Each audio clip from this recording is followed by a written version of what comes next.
Hoy quiero hablar de cómo escuchar y no solo oír, y cómo observar y no solo ver. Cuando leemos la historia de la entrega de la Torá, esperaríamos leer algo como Dios dijo que Él es Dios y no idolatraremos a ningún otro Dios, no robaremos, no mataremos y no cometeremos adulterio. Y sin embargo, cuando vamos un poco más profundo sobre lo que realmente aconteció ese día, es algo un poco más asombroso. Se relata que hubo truenos y relámpagos, toda la montaña estaba iluminada como prendida en llamas, y ese sonido del shofar estaba alcanzando un crescendo casi intolerable. Se escuchó una voz que provenía de todas las direcciones, y la próxima experiencia fue un sentimiento, que no existe nada más que Dios, nada. Todo el mundo se tornó irreal, y lo único que existía era la presencia divina. Se cuenta que todas las almas, pasadas, presentes y futuras, se encontraban ahí. Ese evento en el monte de Sinaí no era tanto un evento de contenido, es decir, lo más destacado no fueron las leyes y los mandamientos, sino la experiencia vivida. No era sobre recibir preceptos, sino sobre sentir la presencia divina. La experiencia se convirtió en el mensaje. Ein od milvado, no hay nada fuera de Hashem. ¿Y qué tiene que ver la entrega de la Torá, entonces, con todos estos sentimientos? ¿No es un código de leyes a los que nos tenemos que atener? Todo eso que aconteció hace 3.500 años es y aún es relevante hoy por hoy. Ese día, como hoy, también es sobre la experiencia, porque hoy en día somos una sociedad que necesitamos sentir. De ahí el dicho, no solo recuerdo lo que sucedió, sino cómo me hizo sentir. Y dice el verso, todos vieron los sonidos y los relámpagos y la montaña en llamas. ¿Cómo es eso? Un momento. ¿Vieron los sonidos? No vamos a entrar en toda la explicación de sinestesia, que es la capacidad de ver sonidos y escuchar lo que se ve, pero vamos a explicar un poco cómo estos medios, el ver y escuchar, nos afectan como seres humanos. En la corteza del cerebro, las neuronas utilizadas para procesar la vista ocupan un 30% comparado con un 8% para el tacto y 3% para escuchar. Es por esto que si lo vemos, se convierte en realidad. De aquí viene el dicho, ver es creer. Sin embargo, al oír algo, podemos interpretarlo de diferentes maneras. Utilizar nuestro juicio y entenderlo a través de nuestros filtros. En el proceso de reflexión y retorno que tanto hemos hablado todo el tiempo, constantemente, siempre hablamos de experimentar, de hacer teshuvá, de conectarnos. Siempre existe esa voz interna llamándonos a escuchar a un despertar espiritual. Inaudible a los oídos físicos, es una voz que solo nuestras almas pueden escuchar claramente.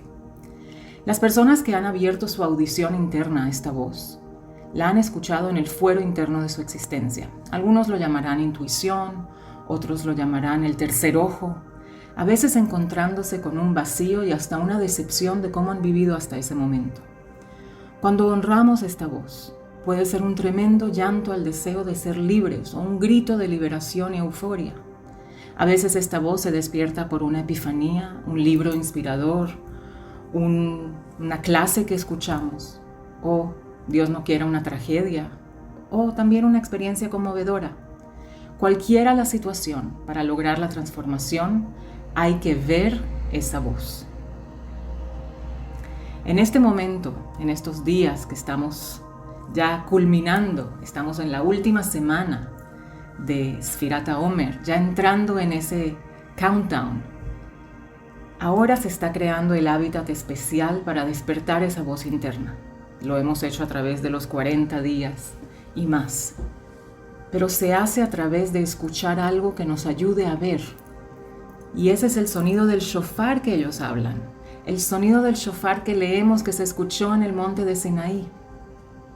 Y antes de entrar en toda la parte mística, hay que aclarar que el shofar es un sonido que se asemeja al llanto de un bebé. Pero ¿qué podemos aprender realmente del cuerno del shofar? Por ejemplo, en Rosh Hashanah, en parte de los rezos del día, se hace sonar este cuerno, el shofar, para emitir 3 sonidos consecutivos uno largo e ininterrumpido, que es tequiyá, uno teruá, que son sonidos interrumpidos, y el tercero como el primero es tequiyá. El primer sonido representa perfección sin obstáculos, que crece en poder con el tiempo. El segundo sonido ya canta otra canción, y es la canción de la imperfección, los obstáculos, las interrupciones, los retos y la inconsistencia, de cortos respiros de energía, porque en esa situación es todo lo que logramos emitir. Cuenta la historia de la lucha constante de intensos fracasados y falta de respiración, literalmente. Frustración, separaciones, desilusiones y rupturas repentinas, que encogen el corazón y emiten un llanto como el de un niño desconsolado. Pero continúa y también cuenta la historia de la determinación insuperable, de triunfos pequeños pero muchos, la fuerza de continuar y de nuevos comienzos. Es el rayo de inspiración, esperanza y fe que se despierta en los corazones de aquellos que escuchan atentamente y se conmueven hasta que casi lo pueden ver y palpar. El primer sonido alude al tiempo en el jardín del Edén, la perfección existencial. El segundo a la diáspora y las guerras espirituales y físicas que luchamos en el Galut, donde hemos perdido el aliento y nos sentimos agotados y fuera de respiración. Pero nada está perdido, porque Mashiach está por llegar. No es una utopía, no es un sueño, no es una fábula. Es conectarnos con ese tercer sonido que se crea en el momento y concluye con un poderoso finale. Aún más perfecto que el primer sonido es la era mesiánica y el regreso al paraíso. Como está escrito en la profecía de Isaías, en el día de la redención el sonido tequiyá será escuchado de un cuerno magnífico. La teruá, que es un llanto, expirará para siempre. En tanta oscuridad veremos el sonido único de la teruá, que es la redención. Solo hay que abrir los ojos. Pero para llegar a ese momento, debemos no solo de que nos entreguen la Torá, debemos recibirla. Debemos prepararnos realmente para recibir ese regalo inmenso, que no es otra cosa sino simplemente abrir los ojos de nuestra alma para escuchar la voz divina. Y en ese momento, si quieren saberlo, no escuchamos la voz de Dios. La que escuchamos fue nuestra propia voz, porque no es lo que Dios nos diga, es lo que nosotros debemos de decirnos a nosotros mismos también. Debemos de escuchar esa voz, conectarnos a esos preceptos no como obligaciones, sino como un medio de conexión. Y cuando realmente estemos conectados, veremos que siempre fuimos uno. Y en ese momento podremos crear esa sinergia y esa maravilla de poder empezar a crear la nueva realidad. Deseándoles Chodesh Tov, Chag Sameach, y que tengamos realmente el mérito de recibir la Torá con alegría y con mucha introspección para verdaderos cambios y para realmente recibir la redención.